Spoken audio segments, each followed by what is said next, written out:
ये भी रिकॉर्डिंग कर दें। देखिए तो पतला पतला क्या होगा, रुआ टाइप प्रोजेक्शन आ जाएगा, हेयर रहेगा पतला पतला बाल की तरह। हाँ तो क्या रहता है, फंगी रहता है। क्या रहता है, फंगी रहता है। देखिए इस टाइप का आ जाएगा। देखिए पूरा ब्लेड धीरे धीरे क्या पड़ रहा है, काला पड़ रहा है ना। तो किसके कारण ऐसा होता है, हाँ फंगी के कारण। किसके कारण, आप बहुत लंबे समय तक छोड़ दिए तो बदबू करने लगता है। लंबे समय तक छोड़ दीजिएगा ना तो क्या करने लगेगा, बदबू करने लगेगा। देख लिए। देखिए जब माइक्रोस्कोप से जूम करके देखेंगे तो आपको इस टाइप का संरचना ये दिखाई देगा। देखिए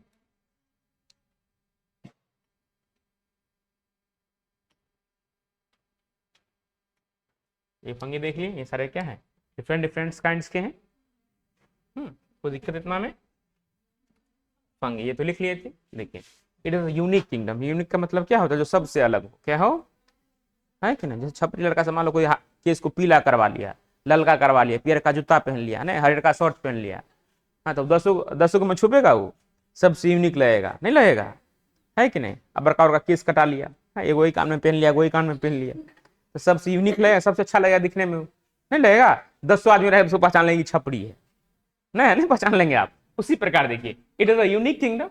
हाँ हेट्रोट्रॉफिक ऑर्गेनिज्म। तो बताइए हेट्रोट्रॉफिक ऑर्गेनिज्म का मतलब यहाँ क्या हुआ, किसे कहते हैं हेट्रोट्रॉफिक ऑर्गेनिज्म, कोई बच्चा बताइए। तो वैसे ऑर्गेनिज्म जो फूड के लिए क्या क्या रहता है, दूसरे पे डिपेंड रहेगा, तो क्या कहलाएगा, हेट्रोट्रॉफिक ऑर्गेनिज्म कहलाएगा। तो आपने देखा कि ये ब्रेड के ऊपर होता है, पेड़ के ऊपर पाया जाता है, जहां पे सरी गली चीजें पाई जाती है वहां पे ये क्या होता है, आसानी से पाया जाता है, उग जाता है वहां पे ये ग्रोथ कर लेता है। तो ये फूड के लिए क्या रहेगा, दूसरे पे क्या रहेगा, डिपेंड रहेगा। तो ये जीव क्या कहलाएंगे, परापोषी कहलाएंगे। तो वैसे जीव जो पोषण के लिए किसी अन्य जीव पर क्या रहता है, आश्रित रहता है, डिपेंडेंट रहता है, उसे हम क्या कहते हैं, हेट्रोट्रॉफिक ऑर्गेनिज्म के नाम से जाना जाता है। अब देखिए फिर पूछेगा कि सर वास स्थान, अगर हम फंगी को ढूंढना चाहेंगे तो हमको कहां मिलेगा।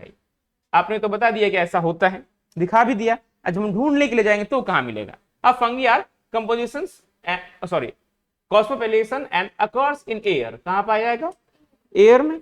जो हवा होता है उसमें छोटे छोटे, जब हवा चलता है तेज आंधी के कारण छोटे छोटे उसके फिलामेंट तो टूट जाते हैं, क्या होते हैं। और एयर में क्या होता है ये, हाँ water, soil and animal and plants, animal के ऊपर भी पाए जाएंगे और प्लांट्स के ऊपर भी पाए जाते हैं। They prepare to grow in warm and humid place. तो क्या होता है, जहां क्या होगा, थोड़ा नमी होगा, क्या होगा, नमी होगा, थोड़ा ह्यूमिडिटी होगा, उस जगह पे आसानी से क्या कर जाता है, ग्रो कर जाता है। क्या हो जाता है, ग्रो का मतलब क्या, वहां पे ये बढ़ जाएगा। फिर आता है some fungi are source of antibiotics. क्या है, एंटीबायोटिक्स का मतलब होता है प्रतिजैविक, हिंदी में कहते हैं इसे। देखिए जब कोई बच्चा बीमार पड़ता है तो जो बीमारी होता है दो प्रकार के होते हैं। कितने प्रकार के होते हैं, दो प्रकार के होते हैं। एक होता है बैक्टीरिया जनित रोग, क्या होता है, बैक्टीरिया जनित रोग। एक होता है वायरस जनित रोग। तो वैसे रोग जो बैक्टीरिया के द्वारा होता है, किसके द्वारा होता है, बैक्टीरिया के द्वारा होगा, उसमें कौन सा मेडिसिन आप यूज करेंगे, एंटीबायोटिक्स यूज करेंगे। क्या यूज करेंगे, एंटीबायोटिक्स। हाँ क्या हो गया इसको,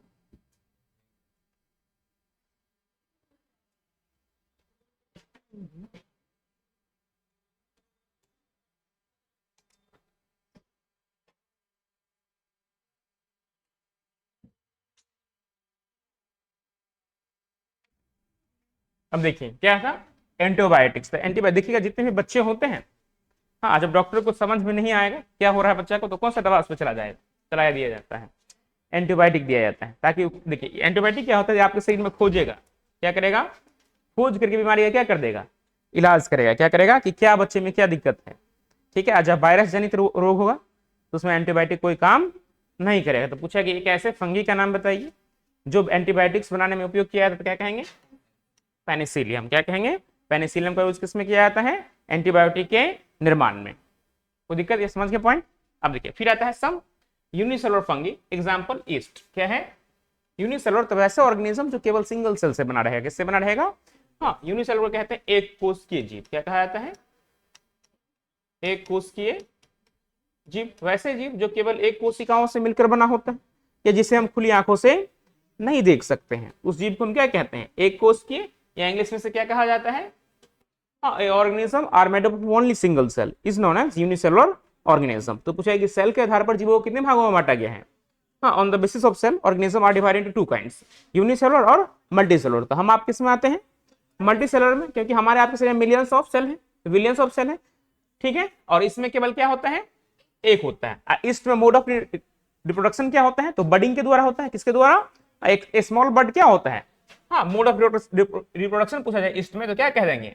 बडिंग। देखिए इस टाइप का होता है ईस्ट का संरचना, ऐसा फिगर होगा इसका आगे, देखिए इस टाइप का ईस्ट का, ठीक है। अब देखिए ये जो बर्ड दिख रहा है ना आपके इसके बॉडी के ऊपर, तो ये धीरे धीरे क्या करेगा? ग्रो करेगा। क्या करेगा? ये मान लो ईस्ट है, इसके ऊपर एक बर्ड का निर्माण होगा, धीरे धीरे बर्ड क्या करेगा? ग्रो कर देगा, एक नए ईस्ट का क्या कर देगा? निर्माण कर देगा, नहीं बडिंग के द्वारा ना। 90 मिनट्स में क्या कर देगा? एक ईस्ट से दूसरे ईस्ट का क्या कर देगा? निर्माण कर देगा। तो पूछेगा बताइए ईस्ट का जो सेल होता है वो कितने मिनट में डिवाइड होता है? तो सेल डिवीजन जो आपने पढ़ाया था, आपको पढ़ाए थे कि ईस्ट का जो सेल होता है ये 90 मिनट में अपने आप को विभाजित कर लेता है और एक से दूसरे ईस्ट का क्या कर लेता है? निर्माण कर लेता है। क्या कर लेता है? निर्माण कर लेता है, ठीक है। जब किसी आदमी को देखिएगा दारू उरू पीते हो, देखे शराब पीते तो मुंह कान से बिचका लेता है। दारू पिएगा ना, हाँ, तो मुंह कान क्या कर लेगा? एकदम बिचका लेगा, क्योंकि स्वाद में क्या होता है? वो खट्टा होता है। क्या होता है? एसिडिक इन नेचर होता है, ठीक है। Is use to make bread and beer. Bread जो हम आप खाते हैं, पाव रोटी दिखाए थे ना जिसमें ईस्ट लग गया था, तो ईस्ट का ही बना रहता है। और जब उसको फेवरेबल कंडीशन मिल गया, इस टाइप का इसको क्या मिल गया? हाँ, वार्म एंड ह्यूमिड पैलेस मिल गया, उसको अपना फेवरेट, हाँ ये मेरा फेवरेट जगह है। अब मान लीजिए कोई बच्चा है, माँ लड़ाई कर रहा है, माँ बाप को देख लेगा तारों पार हाथ बहाना शुरू करता है कि नहीं? है कि नहीं? कि बचाने के लिए क्या आ गया है? माँ बाप वहां पे खड़ा है, मारो करेंगे तो बचा ले, मारो खाएंगे तो क्या हो जाएगा? बचा लेगा। तो उसी प्रकार देखिए जब इसको अपना पैलेस मिल जाता है तो पहले ही प्रेजेंट है किसमें? ब्रेड में। पाव रोटी में पहले ही प्रेजेंट है। देखिएगा 2-3 दिन रखिएगा तुरंत उसमें फोफरी लग जाएगा। 2-3 दिन रखे ब्रेड को, अब मान ली दुकान है आपके पास, आपने ब्रेड बेचना शुरू किया, 2-3 दिन में वो नहीं बिका, चौथा दिन में देखिए उसको फफूंदी लग जाएगा, क्योंकि अपनी संख्या में क्या कर देगा वो। एक निश्चित समय के अंतराल में आपको क्या करना है? उसको खा लेना है। हाँ, नहीं खाइएगा तो देखिए 90 मिनट क्या है? 90 मिनट में 1 से 2, 2 से 4, 4 से 4 लाख कर देगा। हाँ, धीरे धीरे जब बहुत ज्यादा संख्या में होगा उसके ऊपर दिखाई देने लगता है वो, तो आप समझ जाते हैं क्या हो गया इसमें? फंगी खराब हो गया, ब्रेड नाश हो गया। तो पूछ रहे कि बताइए कुछ ऐसे ही फंगी का नाम बताइए, हाँ, जो किसमें यूज किया जाता है? ब्रेड बनाने में किया जाता है, बियर बनाने, बियर जानते हैं ना? हाँ, बियर जो होता है कि नहीं, वो सब बनाने में किसका यूज होता है? किंग्स फिशर हो गया, टर्बो हो गया, यही सब आता है। नहीं आता है? और नेपाल में कौन कहता है उसको? अरना। क्या कहा जाता है? नेपाल का जो प्रोडक्ट है क्या है? हाँ अरना कहा जाता है, ठीक है। तो अपने बिहार में ये सब बंद है, ठीक है कि नहीं? आज क्या बिहार भर में कुटमैती देखने का लड़का दारू दूर पीता है कि नहीं? पूछता है तो भाई बिहार में बंद है तो कहां से पिएगा? जब बिहार में बंद है तो पिएगा कहां से? हाँ, जबकि होम डिलीवरी पूरा चालू है कि नहीं? घरे घर पहुंचा देता है।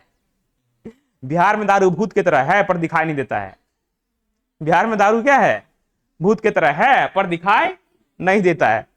समझ गए? अब देखिए other fungi causes disease in plants and animal. बहुत सारे जो बैक्टीरिया, बहुत सारे जो फंगी होता है वो प्लांट में भी और क्या करता है? एनिमल में भी डिजीज उत्पन्न करता है। जैसे हो गया गेहूं के पत्ते पे देखिए उजला उजला स्पॉट लग जाता है। हाँ, सरसों का जो साग लाएंगे ना आप बाहर से खरीद करके, देखिए ऊपर उजला स्पॉट है, समझ गए उसमें फंगी है। संतरा हो गया, क्या हो गया? संतरा के ऊपर भी देखिए उजला उजला स्पॉट लग जाता है। जब संतरा थोड़ा डैमेज होगा ना, देखिए उसमें उजला उजला संरचना आ जाएगा, तो समझ जाइए वो कौन सा है? बीमारी से ग्रसित है। अब देखो दिखा देते हैं।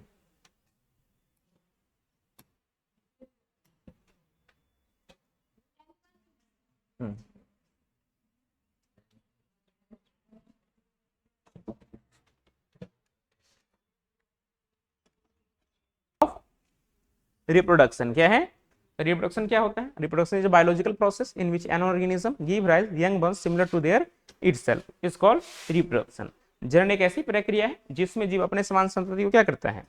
जन्म देता है कि नहीं? गाय का है तो गाय की तरह दिखेगा, भैंस का है तो भैंस की तरह, है कि नहीं? आदमी का है तो आदमी की तरह दिखेगा। नहीं कहता एक बाप की तरह मुंह है, नहीं अगर बाप की तरह कान है, अगर माँ की तरह नाक है, नहीं कहता है। तो किसके कारण मिलता है? हाँ, और लैंगिक जनन के कारण। क्या आता है? लैंगिक जनन के कारण। देखिए तो जनन कितने प्रकार? 2। पहला क्या हो गया? और सेक्सुअल रिप्रोडक्शन, और दूसरा क्या हो गया? Sexual reproduction. क्या हो गया? तो इसमें फ्रेगमेंटेशन के द्वारा होगा। किसके द्वारा होगा?